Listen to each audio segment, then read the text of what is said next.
कर्म के बंधन में जीव कैसे बंध जाता है, कैसे छूटता है।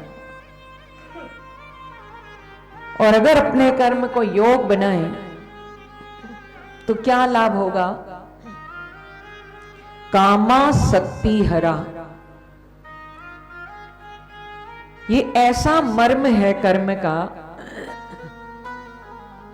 ये काम से छुड़ा देगी, वासनाओं से, कामनाओं से मुक्त करती है गीता। और आसक्ति हरा, जो हमारी अटैचमेंट हमें रुलाती है, उस आसक्ति से भी छुड़ा देगी। छुड़ाने का मतलब जीव भगवान की शरण में रहकर फिर सबके अंदर भगवान का रूप देखता है। भगवान ने कहा, मैया सक्त मना पार्थ, आसक्ति कर तो मुझ परमात्मा की कर बस। सब जानते हैं कि ये संसार एक दिन छूटने वाला है, कुछ भी साथ जाने वाला नहीं है। अर्जुन ने भी भगवान की शरण ली और भगवान से कहा, शिष्य अस्ते हम शादी माम त्वाम प्रपन्नम। दोनों सेनाओं के मध्य में अर्जुन फंसे थे।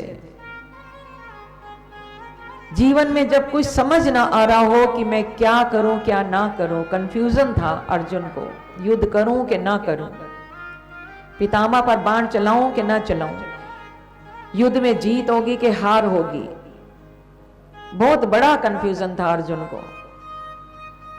तब भगवान ने गीता का ज्ञान उस समय अर्जुन को दिया जब रण क्षेत्र में कुछ ही देर में लाशों के ढेर लगने वाले थे, रक्त की धारा बहने वाली थी।